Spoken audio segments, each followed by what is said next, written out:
अवधूत गीता द्वितीय अध्याय। गुणों की ग्राहकता, ब्रह्म का स्वरूप, ब्रह्मानुभूति वर्णन, परम ज्ञान प्रदाता गुरु की प्रशंसा तथा आत्म तत्व की विलक्षणता। अवधूत श्री दत्तात्रेय जी बोले, बालक, विषय भोग में लीन, मूढ़, सेवक जन अथवा गृहस्थ, इस प्रकार के गुरुओं से कुछ भी लाभ नहीं होता, ऐसा नहीं सोचना चाहिए। उनके भी अंदर निहित गुणों का ग्रहण अवश्य कर लेना चाहिए। अपवित्र स्थान में भी पड़े हुए रत्न को कोई भी मनुष्य कैसे त्याग सकता है? किसी भी गुरु में काव्य गुण, वाक्पटुता पर विचार नहीं करना चाहिए। गुणवान से केवल सार वस्तु को ग्रहण कर लेना चाहिए। क्या पृथ्वी लोक में सिंदूर के चित्रों से रहित और सौंदर्य से शून्य नौका पार जाने की इच्छा वाले लोगों को पार नहीं करती है? बिना प्रयत्न के ही जिस ब्रह्म के द्वारा चल अचल रूप संपूर्ण जगत व्याप्त है, वो स्वभाव से ही शांत, चैतन्य तथा आकाश तुल्य व्यापक है।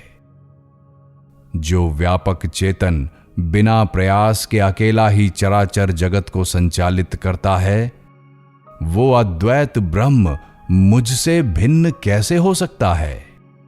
चूंकि मैं ही परम तत्व हूं, अतः सार तथा असार से भी परे, कल्याण स्वरूप, जन्म मरण से मुक्त, विकल्प रहित तथा शांत हूं। वो सच्चिदानंद स्वरूप, मैं सभी अव्ययों से रहित हूं तथा देवताओं के द्वारा पूजित हूं। सम्यक रूप से पूर्ण होने के कारण मैं देवता आदि के विभाग को ग्रहण नहीं करता हूं, अर्थात अपने से भिन्न नहीं समझता। क्या मैं प्रमादवश अंतःकरण की वृत्तियों वाला बनता हूं? नहीं। निस्संदेह वृत्तियां तो मुझ में वैसे ही स्वतः उत्पन्न होती हैं और पुनः विलीन हो जाती हैं, जैसे बुलबुले जल में सहज उत्पन्न होते हैं और उसी में विलीन हो जाते हैं। जिस प्रकार मृदु द्रव्यों से मृदुता, तीक्ष्ण द्रव्यों से तीक्ष्णता, गुड़ आदि मधुर द्रव्यों में मधुरता तथा कटु द्रव्यों में कटुत्व और जल में शीतलता तथा मृदुत्व अपने अपने पदार्थों में अभेद रूप से विद्यमान रहते हैं, उसी प्रकार महत अहंकार आदि तत्वों से लेकर स्थूल महाभूत पर्यंत सबका अपने कारणों में लय करके जो संपूर्ण तत्वों की कारणभूत प्रकृति है, वो भी पुरुष में विलीन हो जाती है। अतः प्रकृति तथा पुरुष मुझे भेद रहित प्रतीत होते हैं। वो चैतन्य ब्रह्म संपूर्ण संज्ञाओं से रहित है, सूक्ष्म से भी सूक्ष्म, अति श्रेष्ठ, मन बुद्धि तथा इंद्रियों से अतीत, निष्कलंक तथा जगनियंता है। जिसका इस प्रकार स्वाभाविक रूप है, उसमें मैं और तुम का भेद कैसे संभव है? और फिर उसमें चराचर जगत भी कैसे संभव है? जिसे गगन की उपमा वाला कहा गया है, वास्तव में वही गगन के तुल्य विराट है।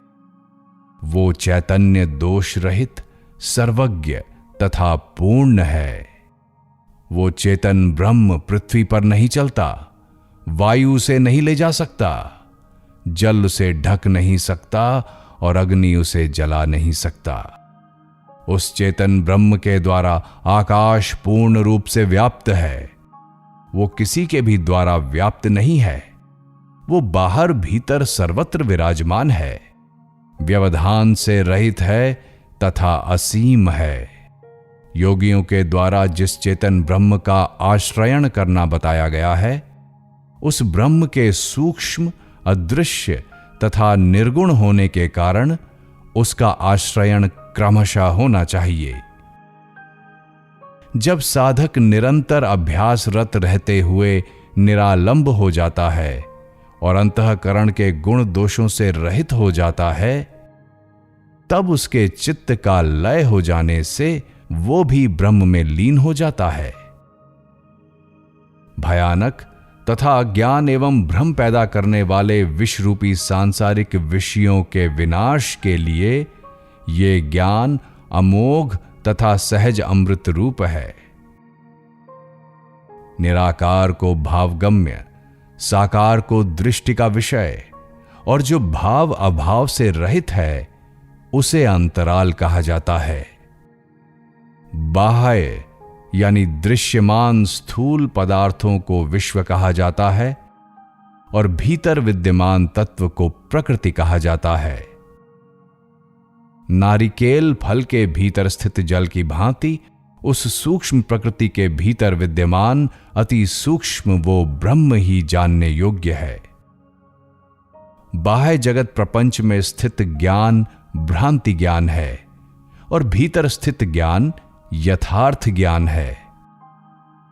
नारिकेल के फल के भीतर स्थित जल की भांति मध्य से भी मध्यतर अति सूक्ष्म ब्रह्म है, वस्तुतः जानने योग्य है।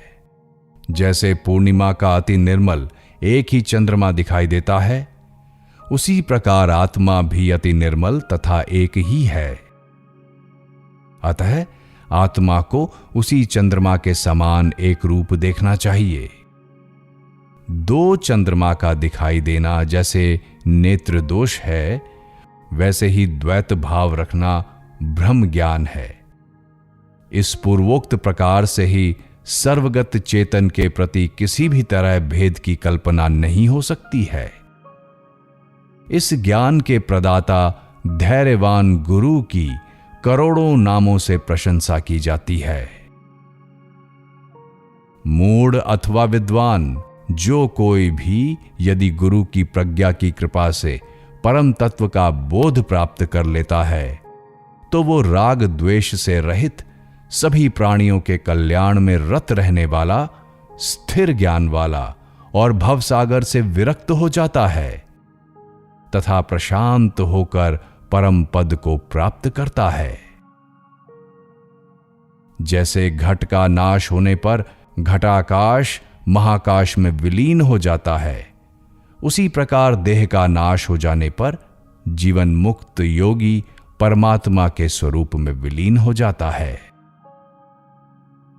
कर्मयुक्त मनुष्यों की जैसी बुद्धि मरण काल के समय होती है, उनकी वैसी ही गति कही गई है।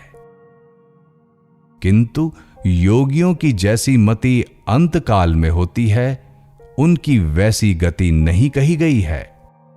क्योंकि कर्मयुक्त मनुष्यों की जो गति शास्त्रों में उल्लिखित है, उसका कथन तो वाणी से किया जा सकता है, किंतु योगियों की जो स्थिति तुमने प्राप्त कर ली है, वो वाणी से नहीं कही जा सकती। इस प्रकार उन योगियों के विकल्प रहित इस मार्ग को जानकर साधक की स्वतः सिद्धि हो जाती है। ये मार्ग कर्मियों के मार्ग की भांति विकल्प युक्त नहीं है। तीर्थ में अथवा चांडाल के घर में अथवा जहां कहीं भी मरने पर जीवन मुक्त योगी पुनः गर्भ में नहीं जाता है, वो परब्रह्म में लीन हो जाता है। जो साधक आत्मा के स्वाभाविक अनादि तथा अचिंत्य स्वरूप को एक बार भी देख लेता है, तब यदि वो यथेष्ट कर्म करता है तो भी दोषों से लिप्त नहीं होता। संयमी या तपस्वी होकर यदि वो कुछ भी कर्म नहीं करता, तो भी दोषों का अभाव हो जाने से वो किसी से भी बद्ध नहीं होता। जीवन मुक्त योगी विकार रहित, अप्रतिम, निराकार, निरालंब, देह रहित, इच्छा रहित, द्वंद्व रहित, मोह रहित तथा सर्वशक्तिमान उस परमेश्वर शाश्वत आत्मा को प्राप्त होता है। जहां वेद, मंत्र दीक्षा, मुंडन क्रिया, गुरु शिष्य व्यवहार, यंत्र आदि संपदाएं और मुद्रा आदि का भी आभास नहीं रह जाता, उस परमेश्वर शाश्वत आत्मा को साधन प्राप्त होता है। जो ना शंभु से, ना शक्ति से और ना मनु से उत्पन्न हुआ है, जो ना पिंड है, न रूप युक्त है और न पैर आदि इंद्रियों से युक्त है, और जो आरंभ तथा निष्पत्ति से युक्त घट आदि पदार्थ भी नहीं है, उस परमेश्वर शाश्वत आत्मा को साधक प्राप्त होता है। जिसमें प्राणायाम, दृष्टि संयम, आसन, ज्ञान अथवा अज्ञान कुछ भी नहीं भासता और जिसमें नाड़ियों की गतिविधि भी नहीं है, उस परमेश्वर शाश्वत आत्मा को साधक प्राप्त होता है। जिसमें अनेकत्व, एकत्व, उभयत्व, अन्यता भाव, अणुत्व, दीर्घत्व, महत्व और शून्यता ये सब नहीं है, जो मान, मेय और समत्व से रहित है, उस परमेश्वर शाश्वत आत्मा को साधक प्राप्त होता है। ज्ञानी साधक सम्यक संयम करने वाला हो अथवा संयम करने वाला न हो, संग्रह करने वाला हो अथवा संग्रह करने वाला न हो, कर्म रहित हो या कर्मयुक्त हो, वो उस परमेश्वर शाश्वत आत्मा को प्राप्त होता है। जो मन नहीं है, बुद्धि नहीं है, शरीर नहीं है, इंद्रियां नहीं है, तन्मात्राएं नहीं है, 5 महाभूत यानी पृथ्वी, अग्नि, जल, वायु, आकाश नहीं है तथा अहंकार भी नहीं है, और जो आकाश के स्वरूप वाला है, उस परमेश्वर शाश्वत आत्मा को साधक प्राप्त होता है। योगी के परमात्म भाव को प्राप्त तथा भेद रहित चित्त में विधि तथा निषेध का विचार नहीं रहता है। उनके लिए पवित्रता तथा अपवित्रता का भी भाव नहीं रहता। उनमें विशिष्ट पहचान बनाने की भावना नहीं रहती। उनके लिए सब कुछ विधेय अथवा निषिद्ध हो जाता है।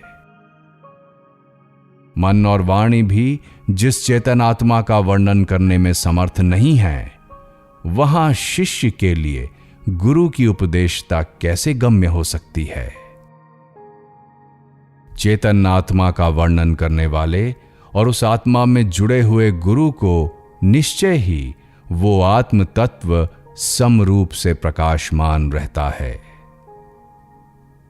इति द्वितीयो अध्याय।